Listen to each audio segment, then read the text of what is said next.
And we are going to start this side event, which takes place in the week of the World Health Assembly here in Geneva. This is a side event co-hosted by the International Diabetes Federation and the World Diabetes Foundation. My name is Ben Lautrup. I'm head of global advocacy with the World Diabetes Foundation.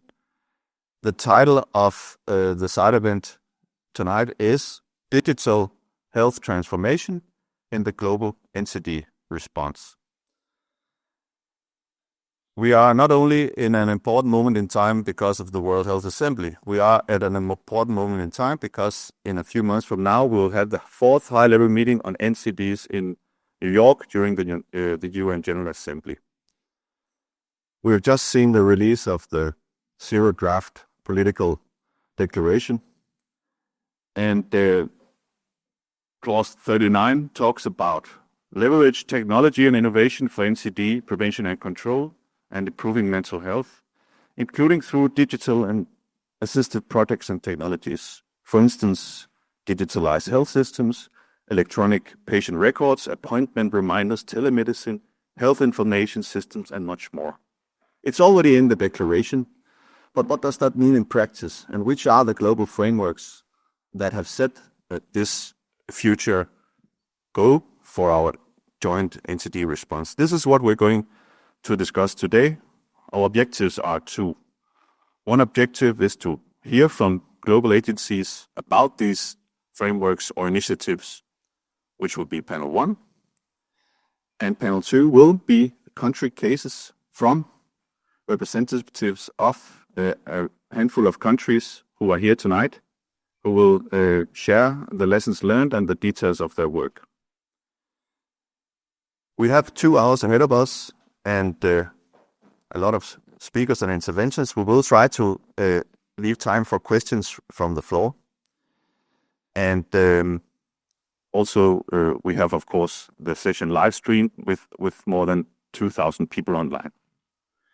Before we go to panel number 1, we will have some opening remarks from my co-moderator from the IDF. Over to you, Peter. Yeah, Ben, thank you very much. Opening remarks from the co-moderator. I was not prepared for this, but I think we are here all at the coolest event at the WHO General Assembly, because we are talking about digital health transformation in NCD response. And there's a lot of cool aspects in it. It's digital. We are experiencing a disruptive change in the way how we deliver healthcare, how we diagnose diseases, how we reach people, how we can improve accessibility and availability by using digitalization and digital transformation. There's health in it. We are talking, this week here in Geneva, talking about new approaches of healthcare, new ways of diagnosing earlier, new ways of delivering healthcare to improve the quality of care for the NCDs globally. There is also the transformational aspect in it. And this is what I just mentioned. It's a disruptive change. We should not only think digitalization as a new delivery channel for healthcare. We are in the pocket, well, I don't have it in my pocket, but we are in the pocket of our patient by using the smartphone. We never have been so close to our patient than being in the pocket. This opens a wide door of new approaches, new delivery channels, new approaches and interventions. And we have to use this, and we have to use this in our hands, I would say. We should use the power of artificial intelligence and digitalization to develop best practice examples for better care for our patient. And then there's in the NCD response. And this is a very actionable item. There is a growing number of people living with chronic diseases worldwide. It's not only diabetes, it's all the chronic diseases. And waiting that they get sick, waiting that we diagnose them is too late. So we have to think how to use the power of being in the pocket of people worldwide, how we can use this to diagnose earlier, to intervene earlier, to prevent earlier, and to provide a better treatment. And this is my understanding about the coolest event here in Geneva in this week. And let's discuss this. And I think we have a good approach. There are different examples of digital framework, digital experiences in how to do this digital transformation for the NCD response. And it's a great honor for me to open the first panel. And you want to say something, Bente? I think I want to say something just before you introduce the first panel, because between the two panels, we'll have a statement from a person with lived NCD experience with the lens of the technology. Please, over to you to introduce the first panel. Thank you very much. And what is the title of the first panel? It's again, as I said, what is my understanding for the whole event, digital transformation for the NCD response. And the first speaker in the panel, and I would like to ask this next three speakers to come in front on stage to give their presentation. The first one is Dr. Farshad Farzadfar. I probably pronounced it not correctly. Farzadfar. And you are you're a scientist coming from WHO. It's very cool to have you here, but you're not alone here. It's Dr. Michael Forst, who's Senior Advisor for Health Information Systems Program at the University of Oslo. So it's very cool, very nice to have you here. And it's a great honor for me, especially to announce the third person, Jackie Maalouf, who's come from DiaLeb and who is Vice President of the International Diabetes Federation, an organization that I have the honor to be the president of. So there are three leaders in how to practice digital transformation for NCD response. Dr. Farzadfar, I ask you to start with your presentation. Please keep the time. I always told it's 5 minutes, but they have 7 to 8 minutes. And we will have the questions after the three speakers.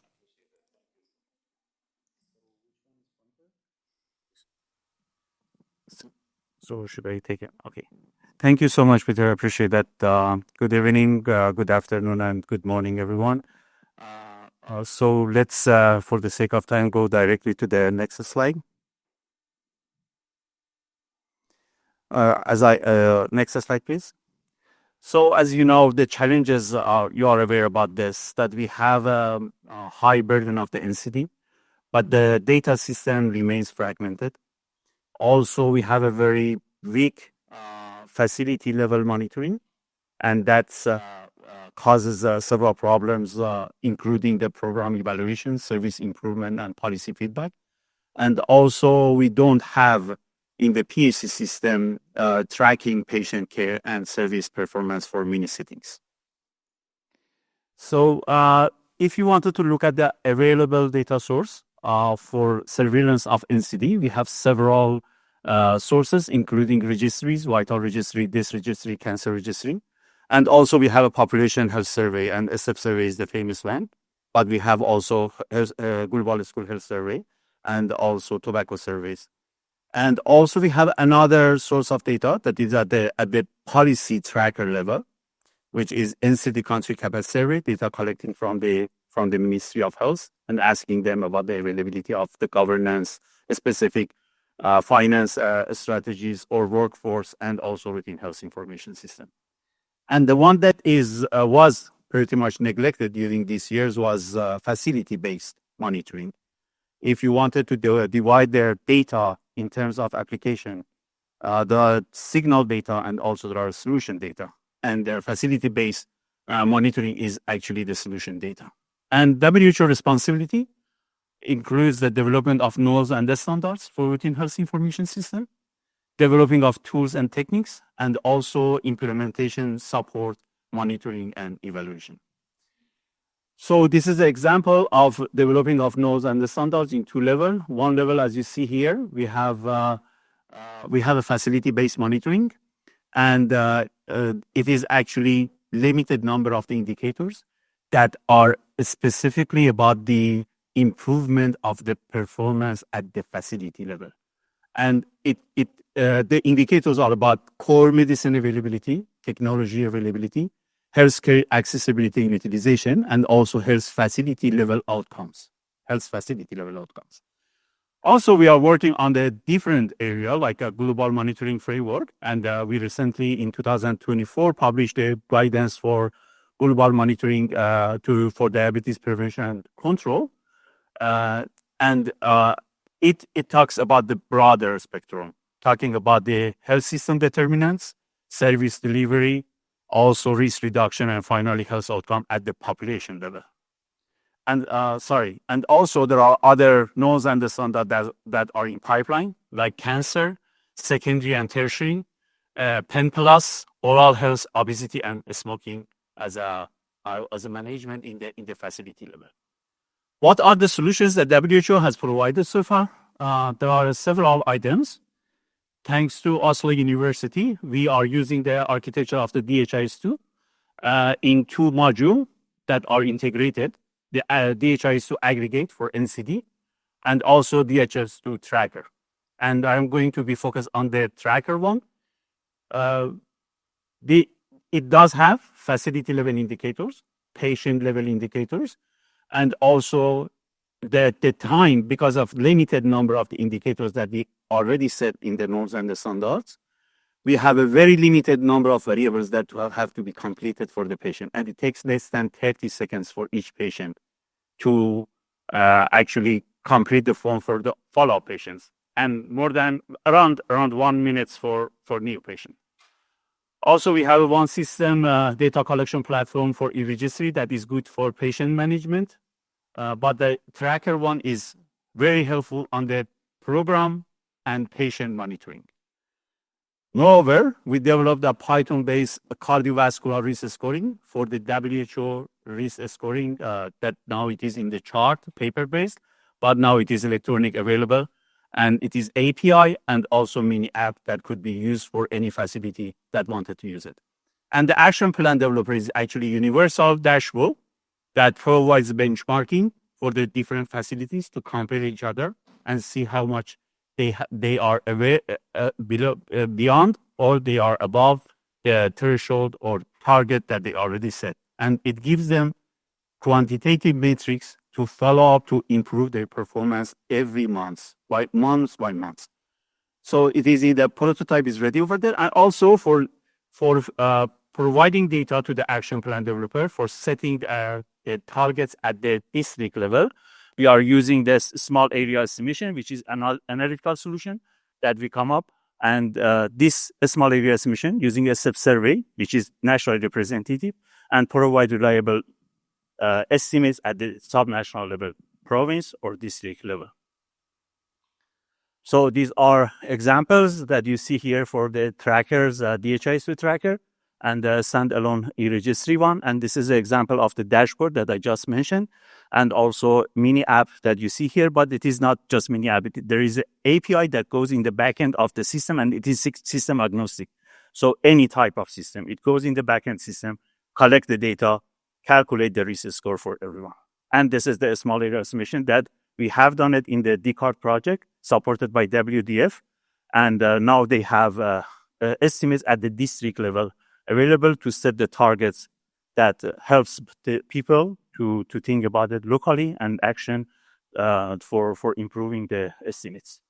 Last part of our support is advocacy, also analytical support on the routine health information system, which includes the quality coverage and performance insights.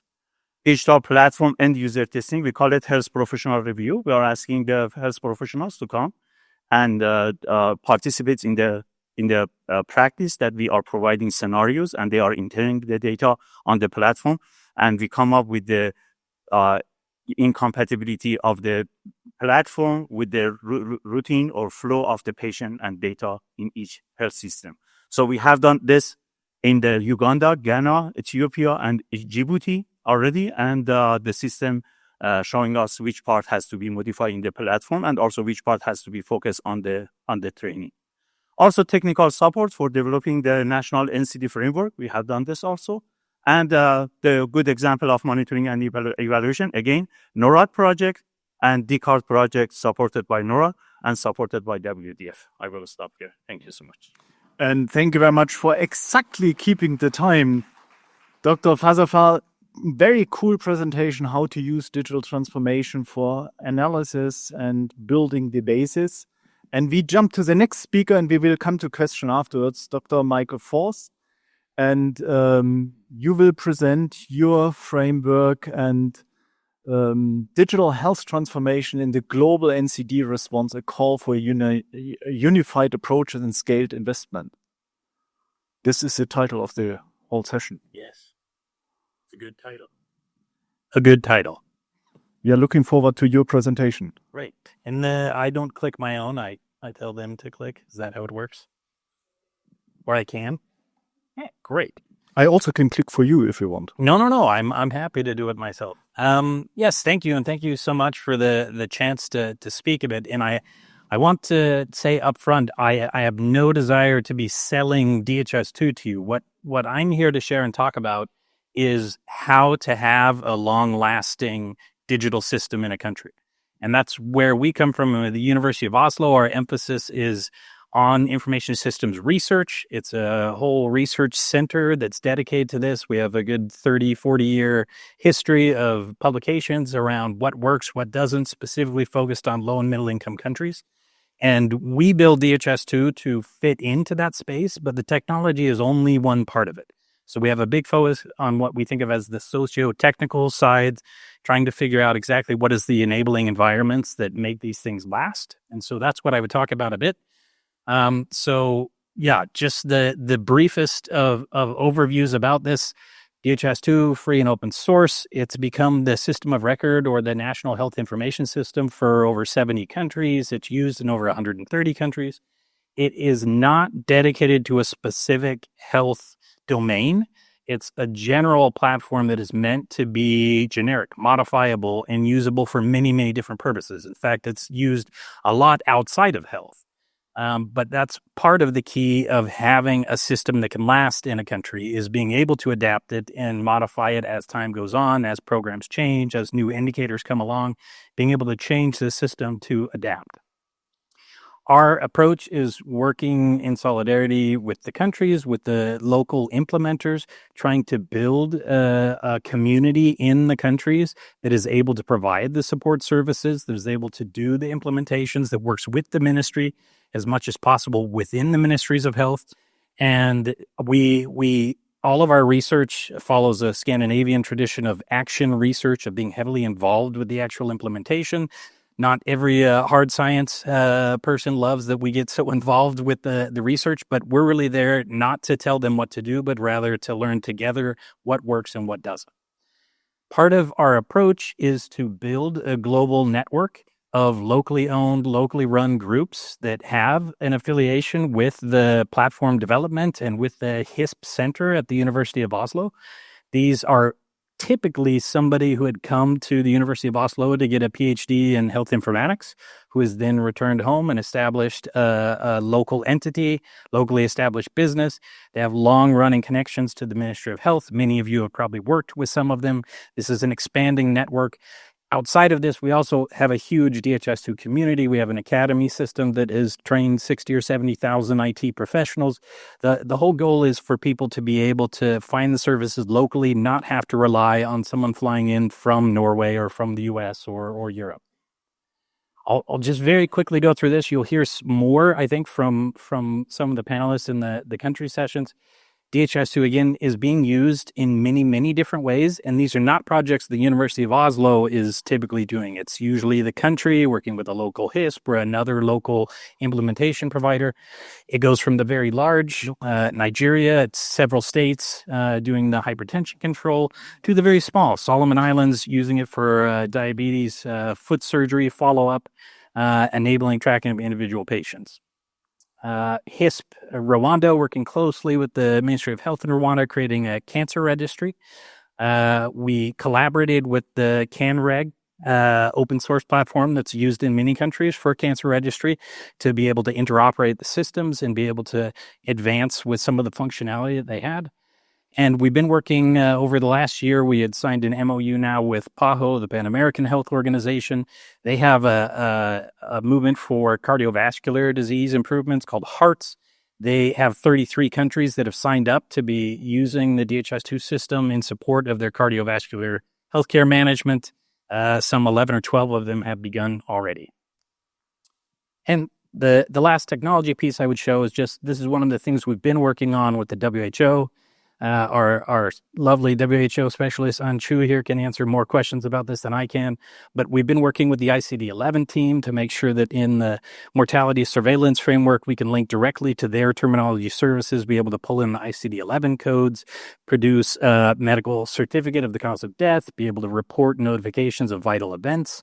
We have a collaboration with the Open CRVS platform, which is meant to be a much broader extension into the CRVS world than DHS2. DHS2 often captures the event and then triggers a notification, but then there's a CRVS system alongside of it.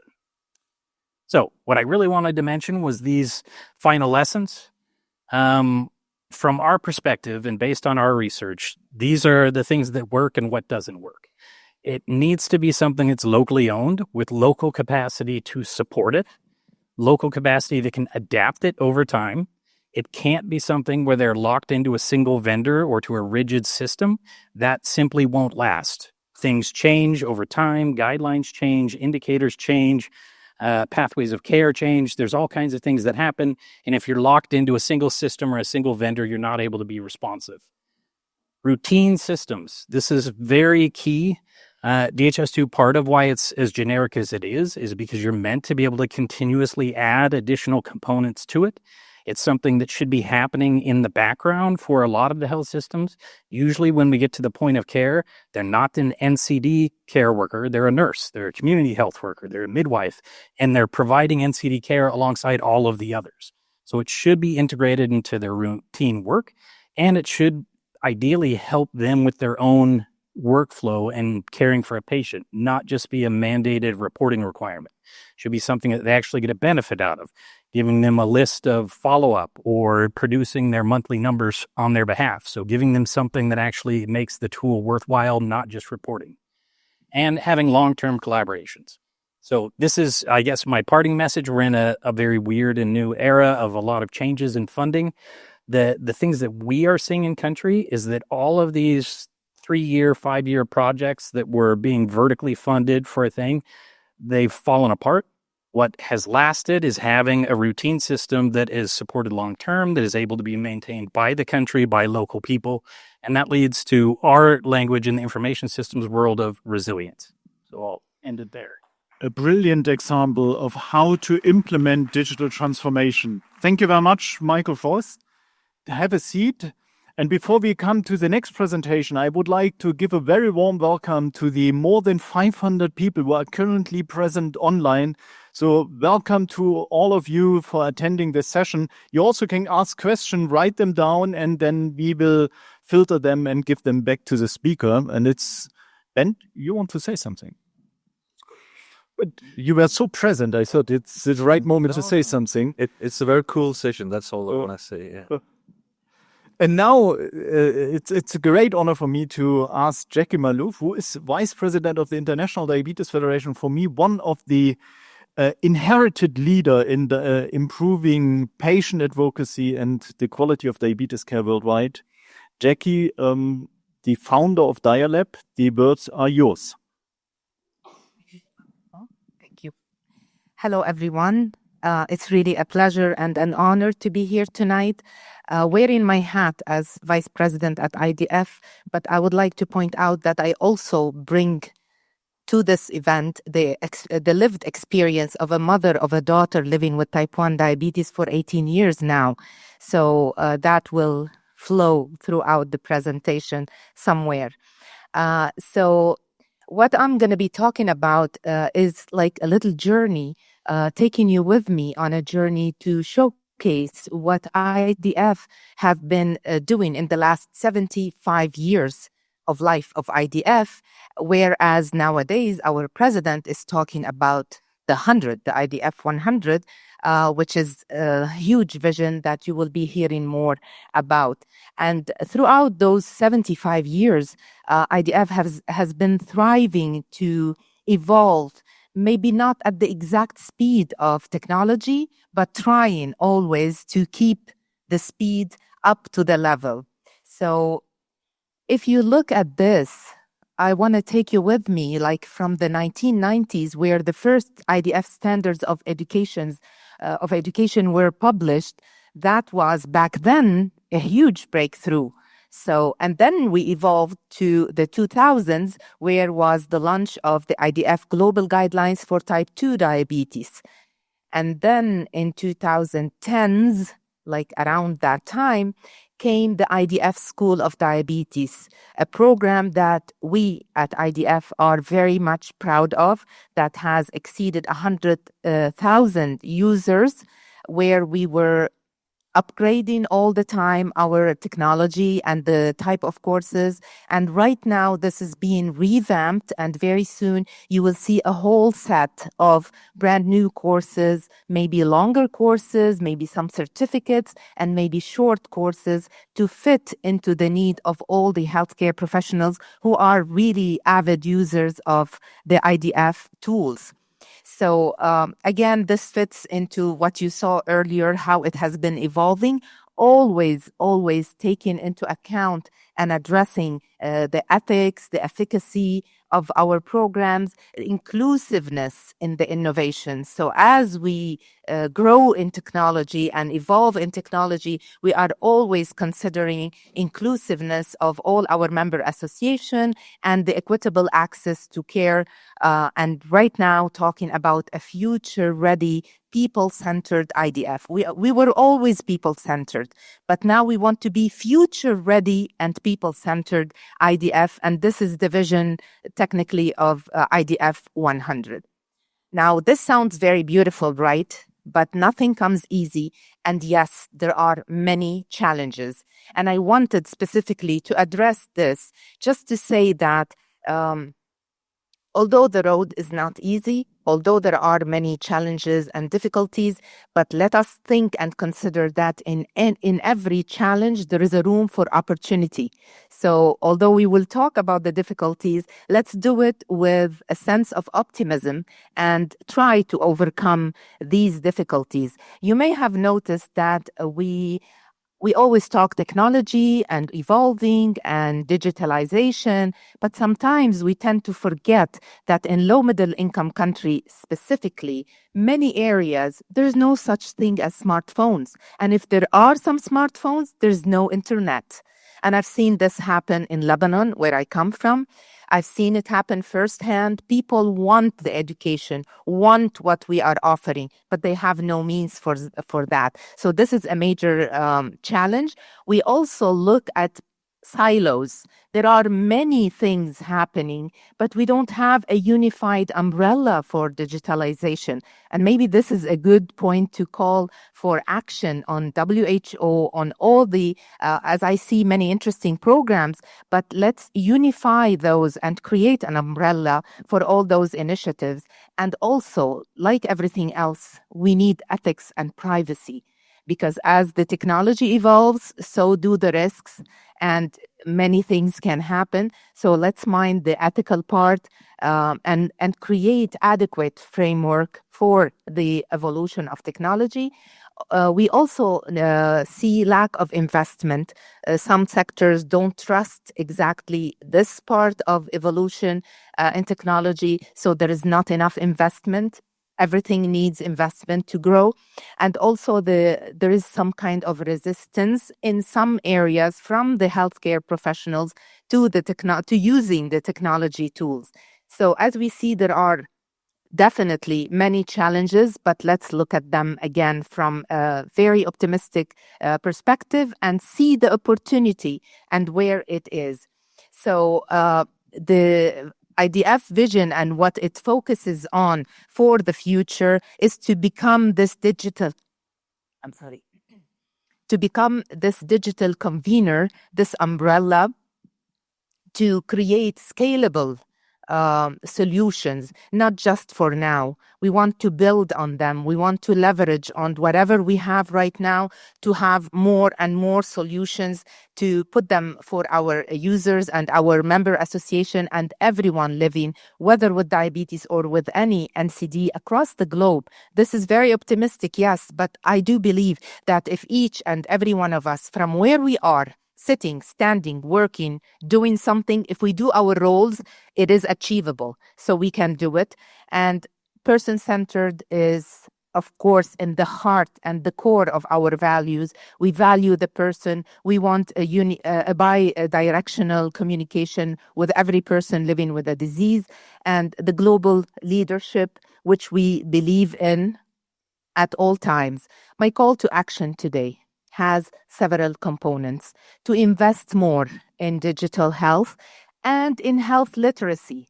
Digital health can be beautiful, but what if we don't have education to know how to use it? We need to work also on digital literacy to be able to use it to the most and benefit from it, to scale successful models. We have many successful models, but they're not being scaled in a proper way in order for them to become a unified model, to develop inclusive policies that integrate AI, of course, because we do have lots of policies. Not all of them go hand in hand with the evolution of technology, and to foster cross-sectoral partnerships. We always talk about that, but we want to look at it also with the perspective of evolutioning and digitalizing these partnerships, and to include the NCDs in digital health strategies across all global health framework, not just one.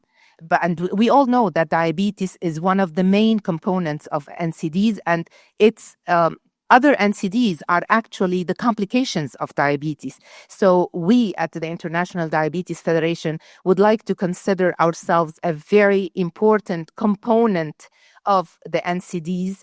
And as such, we want to work to a brighter future. Let me just finalize that now, as we celebrate the 75th anniversary of IDF, we reaffirm the commitment to digital health transformation that serves people, not just systems. And I will skip and go right to the last sentence, that digital health is not just technology.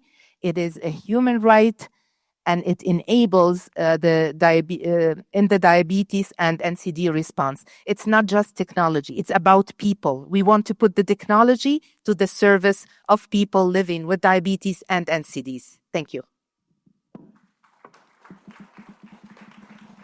I think you can understand that I'm totally proud to be a president of an organization where I have vice presidents like Jackie with this passion and enthusiasm and energy. But what does it mean? What Jackie just have presented and what the other presenters talked about, for me, this means the International Diabetes Federation or the World Diabetes Foundation or WHO or University of Oslo, we should be in the pocket of every patient with NCD. If we achieve this, we have an impact to the lives of these patients.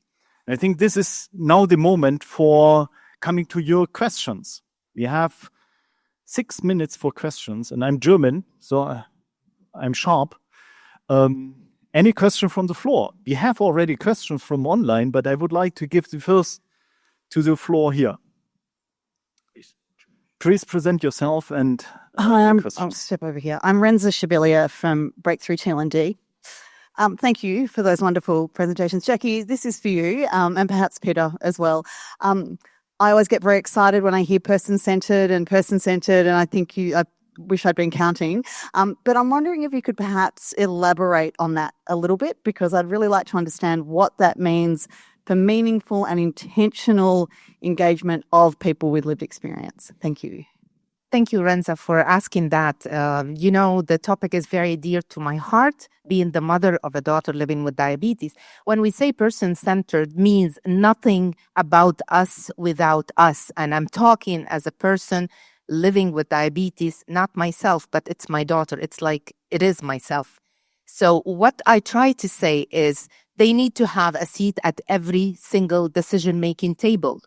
You can't decide about the lives or the health of somebody without that person being there. And when we do guidelines, when we do frameworks for work, they need to be there. It's amazing how sometimes one word can make a difference. And you know what I'm talking about. I don't want to go ahead of my other presentations, but sometimes we don't think a word is hurtful, but they do feel it's hurting them. We don't think that we are stigmatizing somebody, but they feel it. And having both perspectives from the support groups we do and from my discussions with my daughter, I can tell you that we are trying very hard to have the perspective of the lived experiences of what people living with diabetes want to see happening. This would make it a person-centered, framework. Thank you very much, Jackie. One question here from the floor. Great, thank you. I'm Beatrice Vetter. I'm the former director of the NCD program at FIND. I have a question to WHO on the monitoring framework. So facility-based monitoring is great. What about availability at the household level, right? Because of course we know there can be discrepancies of availability of medicines for diabetes or self-testing devices at the household level compared to what maybe a facility-based survey may show. What's WHO's thoughts and plans on integrating that into the monitoring frameworks? Thank you so much for the question. So as you know, we have the indicators for availability at the facility, and also we have indicators on the global monitoring framework for diabetes as affordability for the household. So using those things, we have a good understanding of how the system provides enough medicine and technology to the family for taking care of the patient. The other thing that now we have planned to move forward on this is PROMS, patient-reported outcome measures, that helps health information system to have a better understanding of the availability of medicine and also the technology at the household level. But it is under development, and hopefully we can have it in the next 2 years for now. Thank you very much. And we have a question from the online participants. And again, warm thank you very much to all the people online for writing all the questions down. What role should WHO and other international organizations play in guiding and standardizing digital health approaches for NCDs? And even if I'm moderator, I would give a short answer with a perspective from the International Diabetes Federation. We just have founded a committee on artificial intelligence and diabetes. And this committee, representing all over the world, will work over the next 1.5 years to develop a guideline how to use AI for diabetes care. And the objective basically is not how to do science and so on. All these steps are needed, but how to use AI to make or to have an impact on the lives of people living with diabetes. And Dr. Farzadfar, I would give this question now also to WHO, to you. Thank you so much. The same situation that we have now, we are now having a specific task force that's working on the AI, specifically for designing the norms and the standards for the governance of the using AI on the different aspects.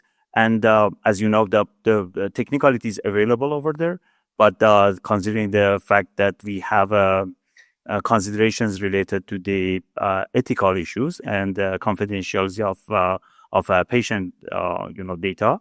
So still we are in the phase of development of norms and the standards for the ethical part of using the AI in the patient first. Thank you very much for this. The final question we have here from the floor. Hi, thank you. I'm with Novo Nordisk, a longtime partner of both WDF and IDF. Thank you for all this good information. So maybe for Michael, but maybe also for all of you, talking about the systems that you were talking about before, how can we use them to accelerate the integration of service delivery? So we talk a lot about that, both across chronic care, but also with infectious disease, which was also the topic of the really good session WDF and FIND had last year in this room.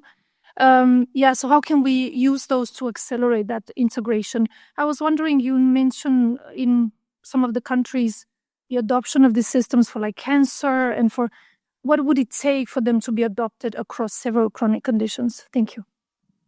Yeah, that's a very great point. And it's something that we strongly advocate for. Whereas a collaborating center with the World Health Organization for the last 7 years or so, 10 years. Oh, goodness. We've been building specific toolkits in various health areas.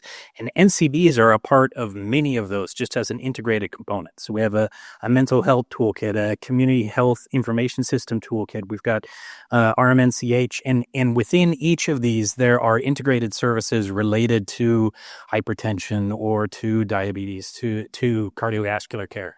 And the reality for a lot of this is that the care is integrated. It's happening at the lowest level if they've been trained for it. And what hasn't been integrated is the support for that on the information system side or the reporting.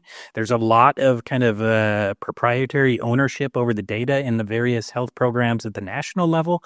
And what we try to do is make sure that the point where the data are generated, they're able to just provide the services they need to provide in an integrated way, and the reporting can happen upstream and be divided however it needs to. But bringing together the data into the dashboards, doing some triangulation, being able to share across programs what the impact is of various comorbidities, that's all an integrated part of how DHIS2 can work. And a lot of what's holding it back really is more of the vertical nature of the Ministry of Health itself, and trying to advocate a bit more for the integration amongst those programs. Can I add one thing? Oh, sorry.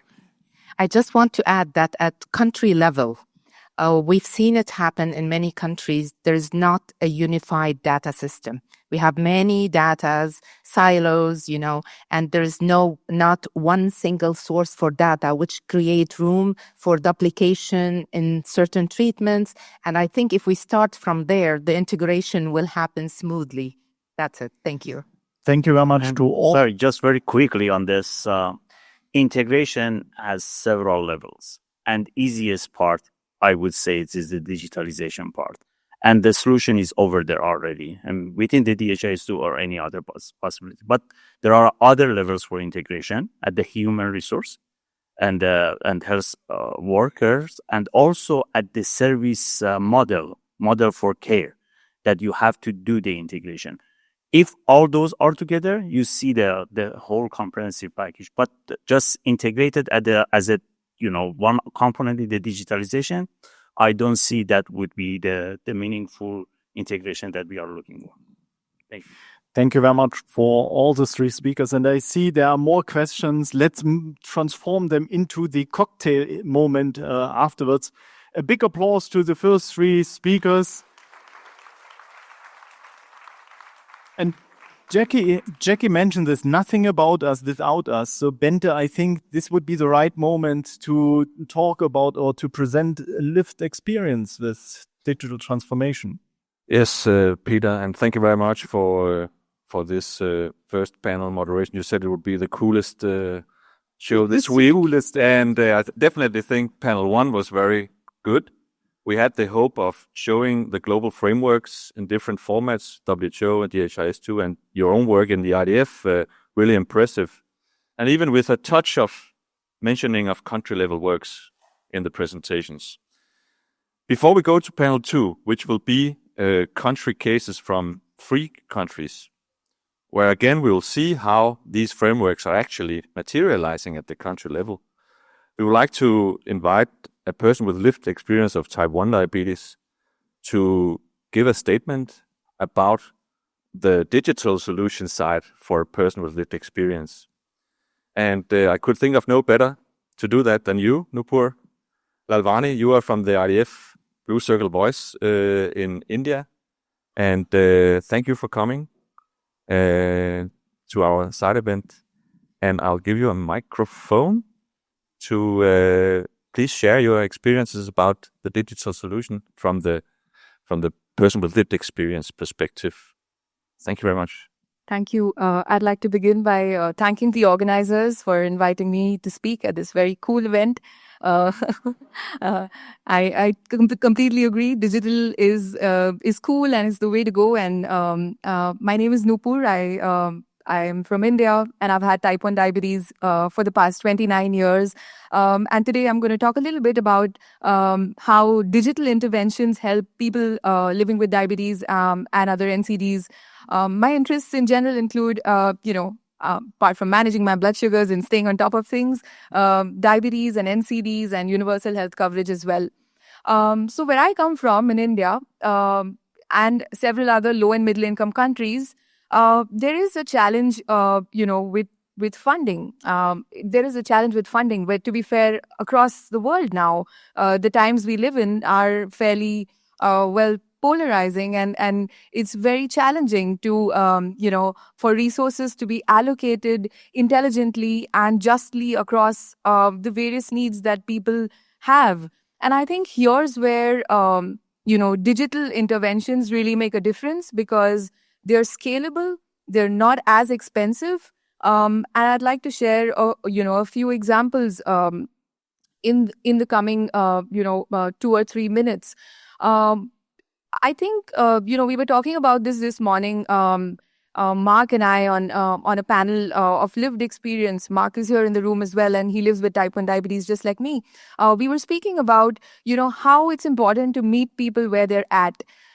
We talk about this all the time. This is, we know this is the cool thing to say, but what does that really mean? How does digital really help someone that lives with, let's say, type 1 diabetes, and they live in an urban slum, or they don't even know there's a meeting in Geneva and what that means, and they don't even know who heads the WHO. They don't know, and they just want to live their life and be healthy.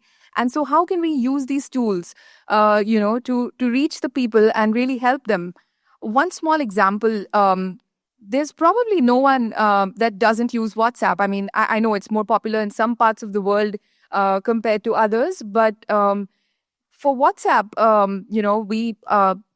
it's very important to see what people are using and what makes sense to them. And a quick example I'd like to share. So at my organization, Blue Circle Diabetes Foundation, we run programs for, the underserved communities. And it's not just financial help that people need. And there are constraints, at every level, how much you can help them. But there's also a little bit of hand-holding and education and support that people need. And so we create a WhatsApp group with a family that has a 5-year-old child living with type 1 diabetes. And this family, the parents are construction workers. They're not literate. They don't understand English or written, any language, not even Hindi. And so how do we communicate with this family on an ongoing basis about their child?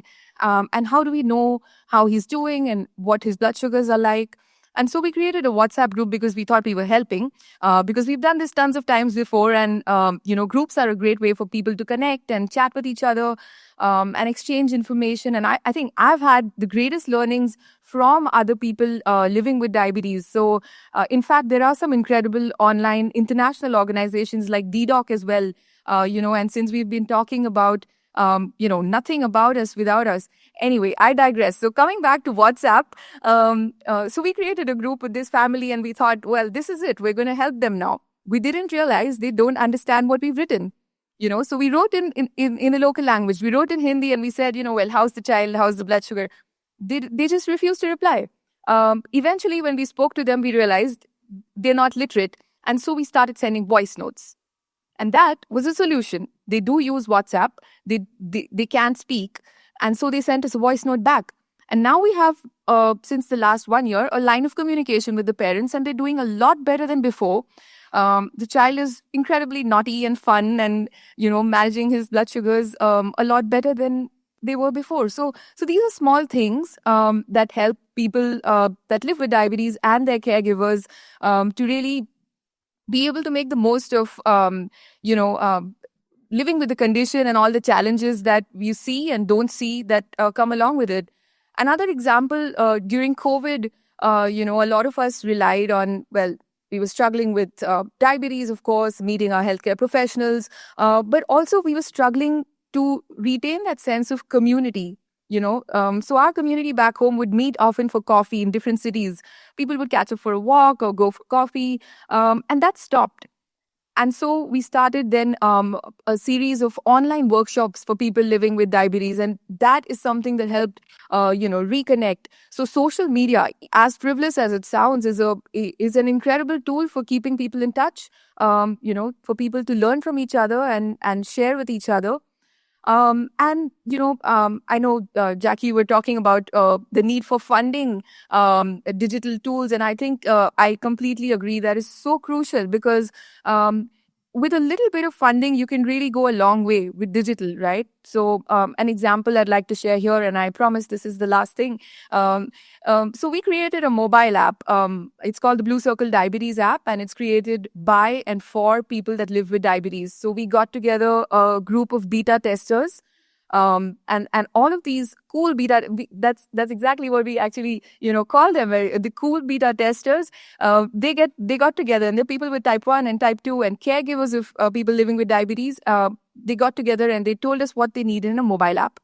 So that's how it started 5 years ago. And down the line now, we have every month 1 million glucose related records that come onto the app each month.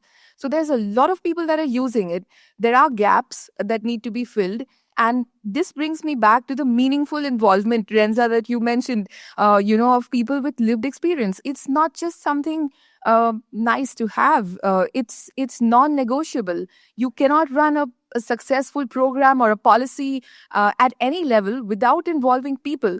People are not going to use it if you don't involve them from the start. And I think that's where I'd like to end. Thank you. Thank you so much, Nupur, for sharing all this with us. And I think for your almost endless energy in advocating the perspectives of people with lived experience, in your case, type 1 diabetes. So thank you very, very much. I think we'll move to panel 2. Yes. I don't have a mic anymore. You'll get it back, Peter. But I have the pleasure of introducing the second panel. And it is about digital health solutions in practice and the case for scale-up. So we've seen these global frameworks. We've learned about the perspective of a person with lived experience. But at the end of the day, it is the on-the-ground, in country-level implementation that matters. We saw some mentioning by Mark from the DHIS2 and the WHO, but now we will hear from the countries, and we have invited 3 speakers. We will start by introducing Dr. Elizabeth Onyango from the Kenya Ministry of Health NCD unit. Please, Elizabeth, go take your seat. And we have invited from Tanzania Ministry of Health, Assistant Director of NCDs, Dr. Omaro Ubuguyu. Please, Ubuguyu. And we have invited from Sri Lanka, Dr. Champika Wickramasinghe. Please, Dr. Champika, Director General at the Ministry of Health. And last but not least, my colleague, Jacqueline Ogutu, who is leading our digital health solutions work. And I should say it's only 3 to 4 years ago that WDF started scaling up our work in the digital space. And Jackie has been leading this work now for a couple of years. And actually, Jackie, you will start with a few comments and remarks about the frame before we go to the country cases. So over to you. Absolutely. Thank you, Bent. Good evening, everybody. Wonderful to see you all. It's we are meeting today because of a shared reality. The fact that diabetes, hypertension, and other related NCDs are continuing to rise at an unprecedented pace that our systems cannot keep up with. We had earlier some of the statistics and data about what it looks like at a global level for cardiovascular disease. And I just want to start by just reminding us all some of this data that we already know. 73% of all NCD-related deaths is in low and middle income countries. And in fact, diabetes and cardiovascular disease now accounts for more than 80% of NCD deaths in LMICs. That's not even considering the morbidity as well, because that is also on the rise. Let me also mention that 80% of those who have diabetes live in low and middle income countries. This is the latest publication from the Diabetes Atlas, with almost 600 million people now estimated to have diabetes. 80% of them are in LMICs. And we know that more than 60% do not even know that they have the condition because they remain undiagnosed.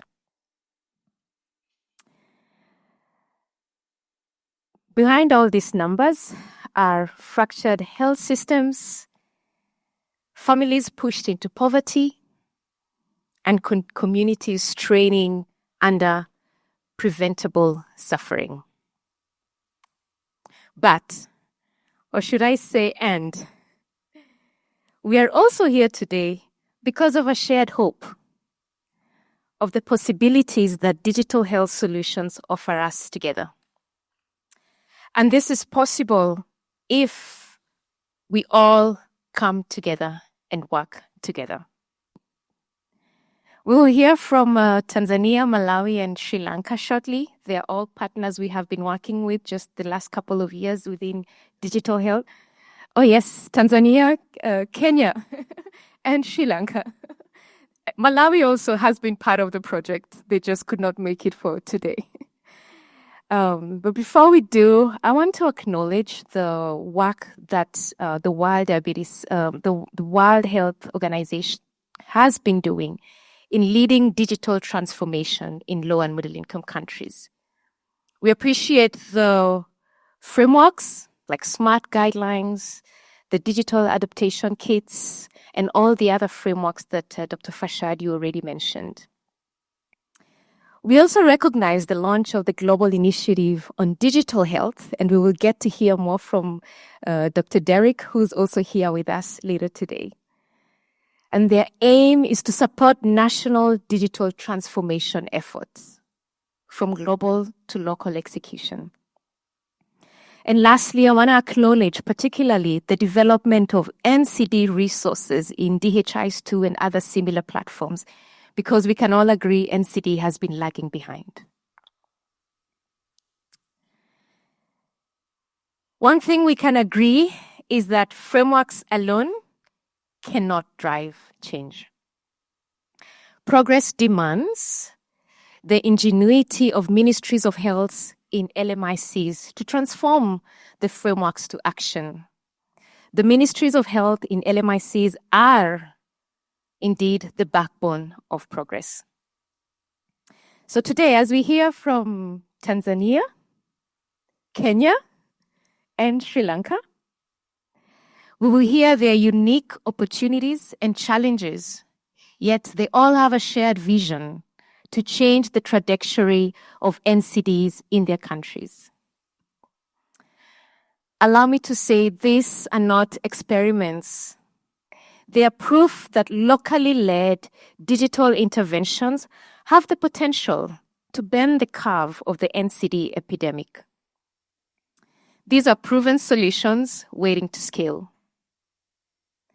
But the question remains, and I know we have already been tackling this, what is holding us back from progress?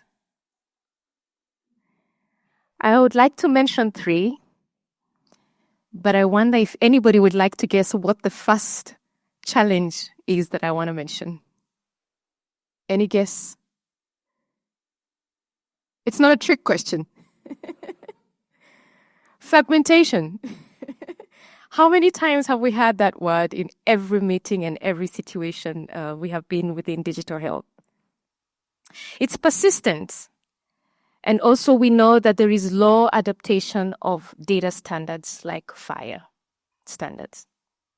The second is infrastructure inequality. And here I just want to mention the statistics from the recently published report by the UN Interagency Task Force, Going Digital for NCDs.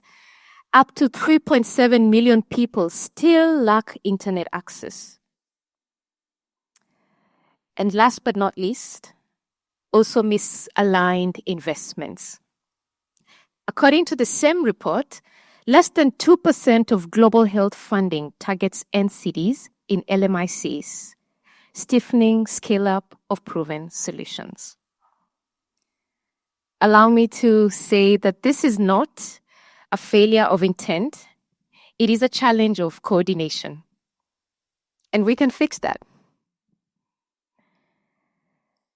At the World Diabetes Foundation, we have been working and partnering for change with over 120 countries globally over the last 23 years. And our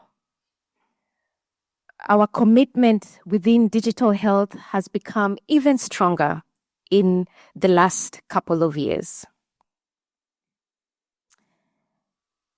We believe in the power of digital health solutions to increase reach, to improve efficiencies, especially around service delivery, and to drive impact and patient outcomes.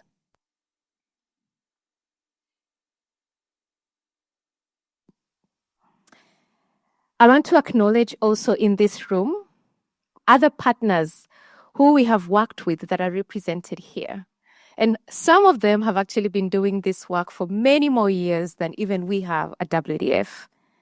Let me acknowledge organizations like Resolve to Save Lives with a simple app, Medtronic Labs, who we've been collaborating with in Kenya, D3 doing fantastic work in Zanzibar and now in Tanzania as well. ONA, who's leading the way in how we can develop intraoperable platforms with FHIR standards. Medic Mobile, among others who are not here.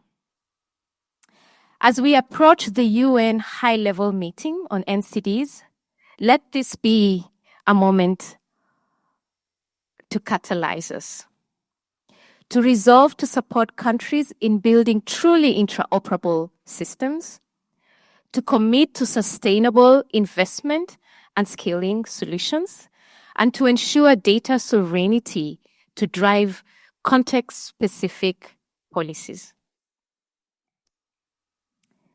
You've probably seen this before. I have just tweaked it a bit, again, based on the report by the Interagency Task Force that emphasizes the need for ethics, interoperability, and governance to ensure that the work we do within digital health does not increase the divide and that closes the inequity gap. So, in closing, I leave you with one reflection. Digital health is not a luxury. It is a lifeline, especially for many who live in low-resource settings. Together, we can ensure that a mother in Malawi has access to diabetes care just as much as another mother in Geneva. That a community worker in Bangladesh can input hypertension data into systems that inform global guidelines.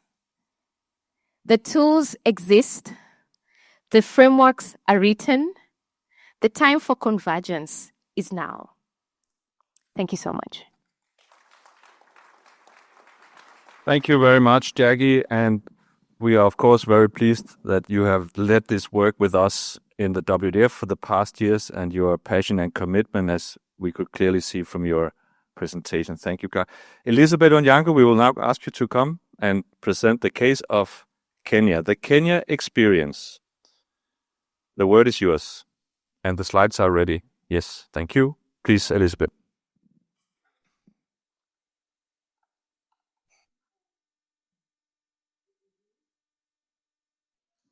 Okay, good evening, and allow me to share with us the Kenyan experience. A disclaimer, I'm not a digital health specialist, but I'll attempt to share our experience as a layman. The green, okay. So as a country, in the recent past, that's from 2019, 2023, we've tried to enact some legislations, and this is to these legislations, they have significant implications on how NCD services are accessed, how they are delivered, and also how they are financed, as well as NCD data management and utilization. So we have 4 major legislations. We have the Digital Health Act, which establishes the Digital Health Agency, and this is the agency that is tasked with charged with the Digital Health Solutions certification. And also this Digital Health Act establishes an integrated health information system. So it recognizes e-health as a model for health service delivery. Then we have the Social Health Act, which has established 3 major funds in the country. That's the Primary Healthcare Fund, the Emergency Chronic and Critical Illness Fund, and then the Social Health Insurance Fund. Then we have the Facility Improvement Financing Act, and this provides mechanism for the collection, retention, and management of revenue that has been derived after rendering services to people. And then there's the Data Protection Act. So as a country, we are coming from a fragmented health information system. And this is where each service provider, service delivery point tried to implement the digital health solutions to meet their immediate operational needs. And so this just depicts how fragmented our health information has been. And we can see the disjointed e-health networks across organizations, across institutions, and as well as government institutions, both local and foreign are depicted there. It's a very complex web. So we are moving to what we term as Taifa Care. This is the Kenya Digital Health Superhighway, and this will create an end-to-end solution, and it will try to integrate all these available systems.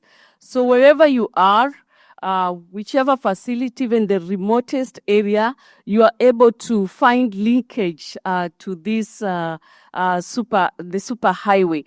So there's the patient portal system, there's the point of care system, there's the interoperable layer, and then there's the Kenya National Health Information Exchange, where you're able to get the information that you want, and also input the information there. It can be accessed by different organizations, different agencies, and above that, it requires a national ICT infrastructure and an enabling environment like governance, regulation, monitoring, evaluation, and learning standards, compliance, and how do we protect the patient data. So as a country, we've also implemented the electronic community health information system, and I'm glad to state one of my colleagues who is in charge of that is in this room. Yes, thank you. Yeah, you can see him. He'll be able to even explain this one better, but we have a community health information system where the community health promoters are being equipped and given smartphones and devices where they're able to go to their household and collect data. And this data includes data for NCDs. Currently, they're able to screen and input data on diabetes and hypertension. So this is how it looks like, the ICHI's platform. This is a comprehensive integrated workflows covering hypertension, diabetes, mental health, priority cancers, the risk factors for NCDs, oral health, eye health, and injuries.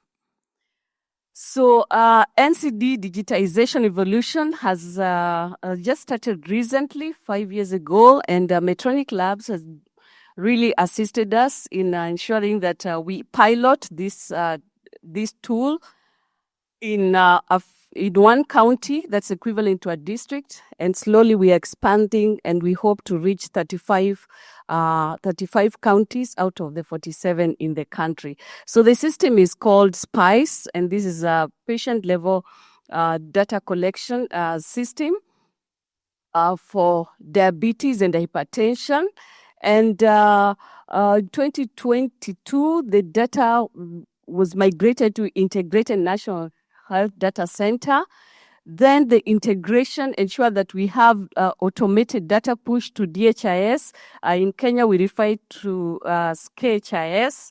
So we have visibility of NCD data at the national level, and it's displayed in dashboard, and we are able to really view and see how we are doing. So in 2025, we've started the process of integrating into the Taifa Care, the superhighway, as I've mentioned, and we can see the NCD module, which refer to it as SPICE, how it's trying to really integrate and get into the Kenya Health Information Exchange.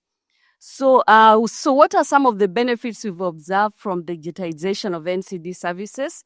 It has improved availability and quality of NCD data. So we have improved reporting for the few facilities that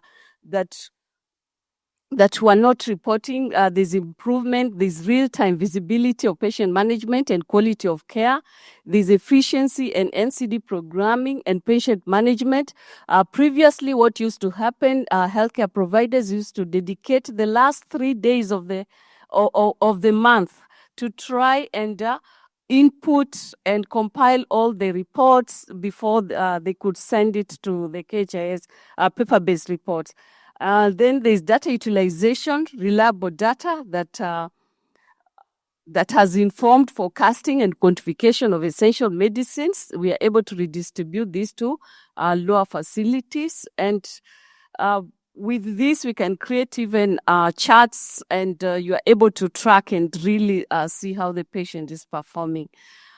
Areas of improvement are full operationalization of the superhighway, and will facilitate linkage to care and community-based, especially for NCD. So this one has not been really fully operational, like that linkage between the facility and community. We are working on it.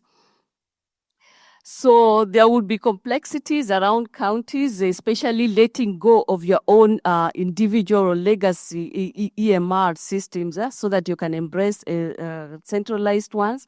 That one we foresee some hitches. There's the low digital adoption among healthcare workers. As we say, it takes really long for people to change culture and embrace new technology.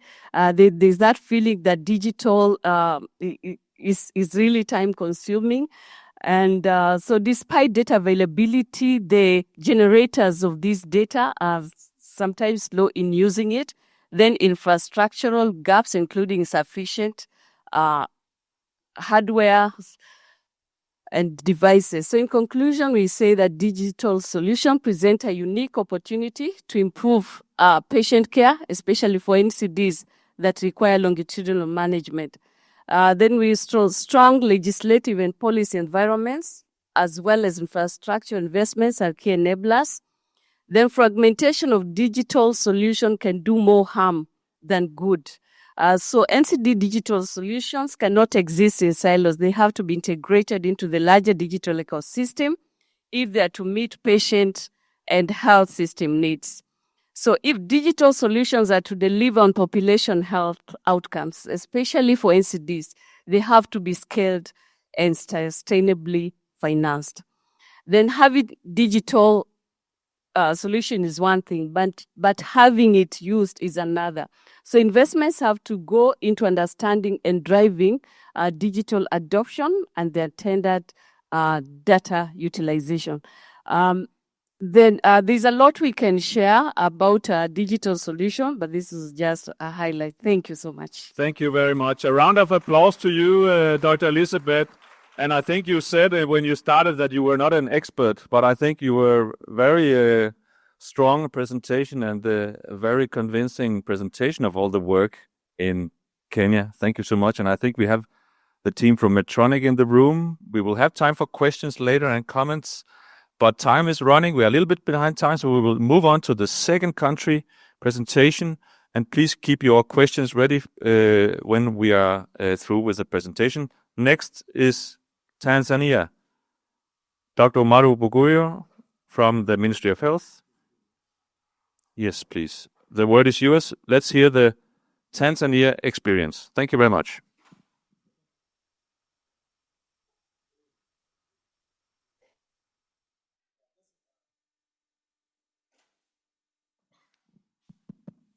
Okay, just a summary. Tanzania is in East Africa. And the word Tanzania comes from two words, Tan for Tanganyika and Zan for Zanzibar. So it is a united republic of two sovereign states, that is Zanzibar, which got its independence in 1964, and Tanzania, which got Tanganyika, which got independence in 1961. So we are 14 years younger than IDF.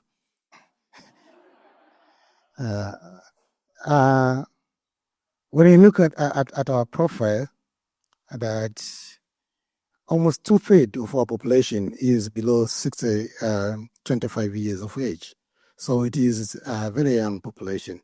So the NCDs, in 1960s, the life expectancy was around 47. So NCD was not in the question because the population were very young and many of us were dying from infectious cause. So it wasn't in any subject matter. At the moment, when you look at the profile, you come to realize that we have almost 10,000 healthcare facilities in the country. More than 80% are publicly owned. So public is taking charge of healthcare in the country. And more than 80% are at PHC. It is district facility health centers and below. So all the investment has to go at PHC. Unfortunately, initially, when we started having a digital platform, it was all invested at tertiary facility, which is a little bit different. So we, at the moment, we went back to PHC.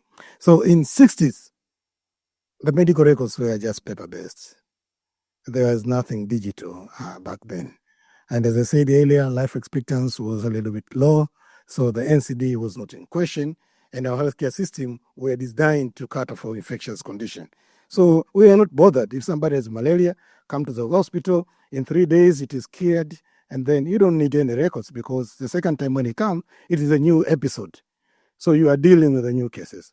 But this is a bit different from the chronic condition, whereby you need to keep the records, which was a little bit unfortunate.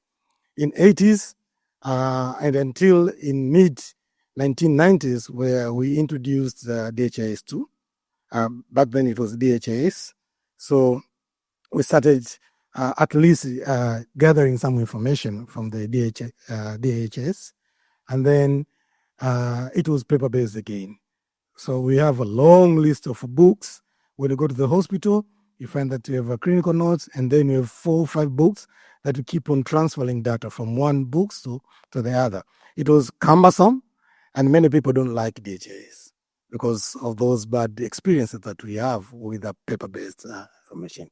In 2000s, whereby we introduced electronic medical system, and it was in our national hospital, Muhimbili. And I was a student back then. And it was our supervisor who were forcing us to use a digital platform. And it was, you had to do some tricky. At least you put some data so that you get your marks and you move on. We were relying on the paper files because it is easy to retrieve and you can get it easier than navigating through the digital platforms. Then in 2012 and 2011, we did our STEP survey. That was the first one, and that is the first time that we had a population-based information on non-communicable disease. It was alarming, but it was confined within elites groups and some of the people who are working at the ministerial, but not in the general publics. Until in 2000s, when we 2020, around 2020, when we launched our national program, NCD programs, whereby we were shouting about non-communicable disease and prevalence in the community. In 2020, again, when we launched our national NCD programs, we also had unfortunate situation where we lost our president and then we got a new president. She is very keen on digital platforms, and then she realized that we has fragmented system, Jack, and the president was forcing us at least to have a unified system. We are almost having 120 platforms for digital, even those which look similar, but the workflow pattern was different, and it was very difficult to integrate. They have the similar name as a system, but they can't they are not interoperable because the flow chart and everything was a little bit different. In 2020 again, we had an opportunity to work with WDF, especially the Diabetes Compass in 2021 actually, and that also a complement with what we've been asked by the president, that you need to have a unified system. And in all of these, the NCD were lagging behind because we had some strong programs on HIV and TB and malaria, but there are very few on non-communicable diseases. So in 2025, actually, almost all our system function. I'll keep talking about those later. So when we are talking of a digital system in Africa, but let me confine to Tanzania, it is a little bit different. We are not looking for the fancy thing.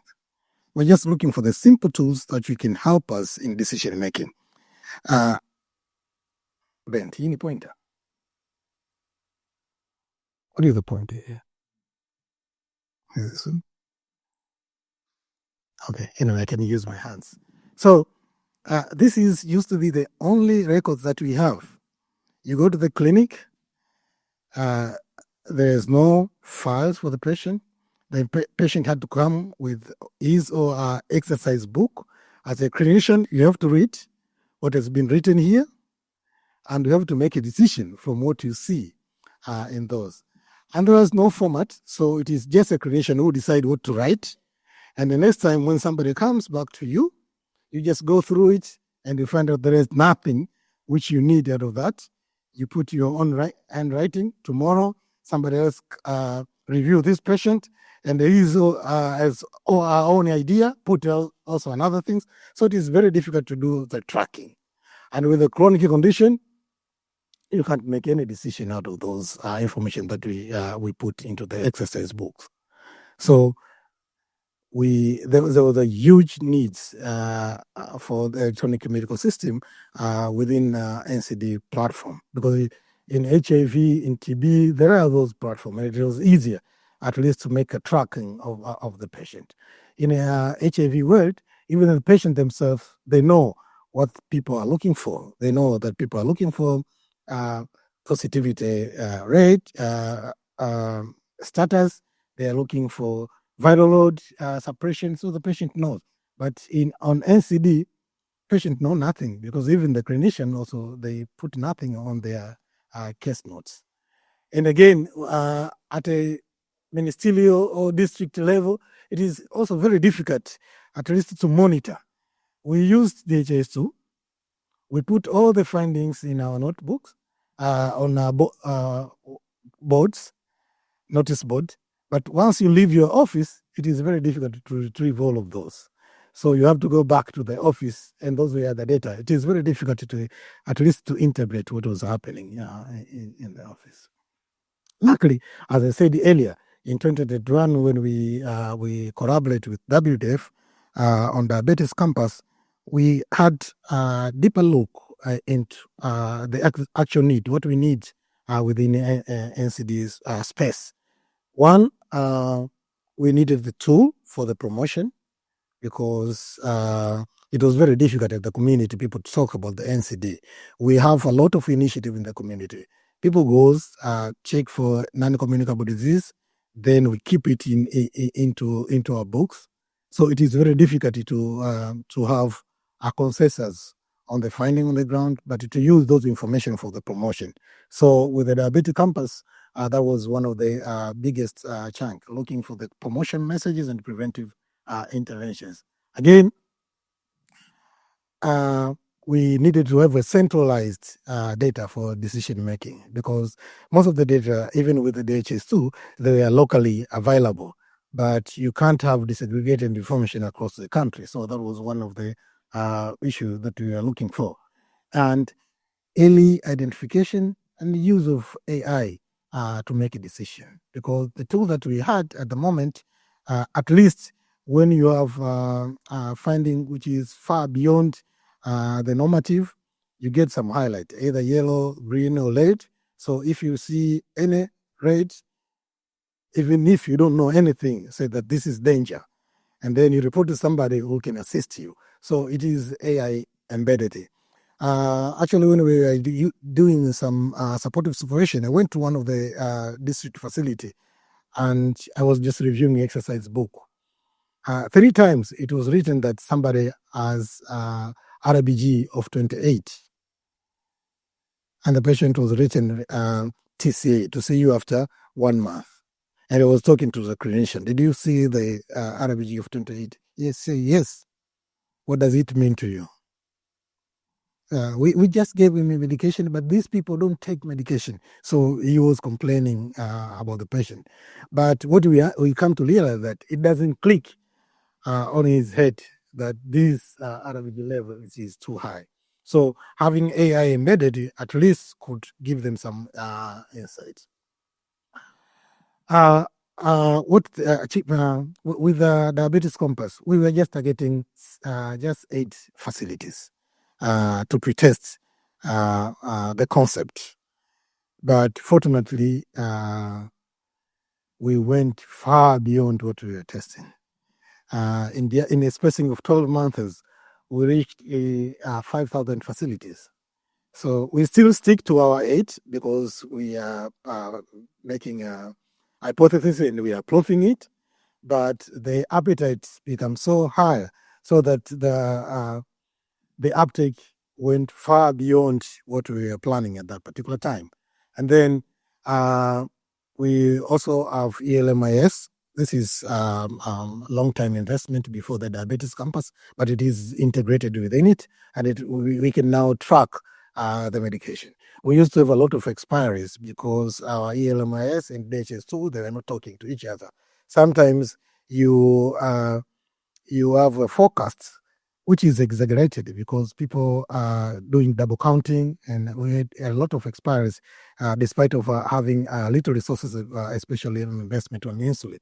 So with the digital, we were able to do all of those. And at the moment now, we are having universal community system, which combine both community and facility services. So just to mention a few, what are the facilitated? I think that the system caught us when we are ready for that. And there's a lot of investment, especially on the HIV and the malaria world, whereby some of the infrastructure were existing. Lastly, and just one, please. Yes, thank you. Just one more slide. So these are some of the threats that we have at the moment. I think we share with other colleagues. The biggest one was poor interoperability between public and private, and this also comes with funders and colleagues. In most cases, people are pushing within their project and forget that as a country, we have a lot of priorities. So we need to integrate some of these initiatives, and they have to be within the pace that we predetermined as a country. Sometimes we get a pressure from one organization and then keep on pushing and forget about the rest. So that results in a lot of fragmentation. So thank you. Thank you very much, Dr. Bugui. A round of applause. You say there are many barriers and threats, but definitely we could also see a lot of results from Tanzania. We will move quickly to the Sri Lanka experience. Dr. Champika, please. We are behind time, so please proceed with your presentation from Sri Lanka. This will be the last country presentation, And then we will have a few questions before we go to the closing segment. Please, Dr. Champika.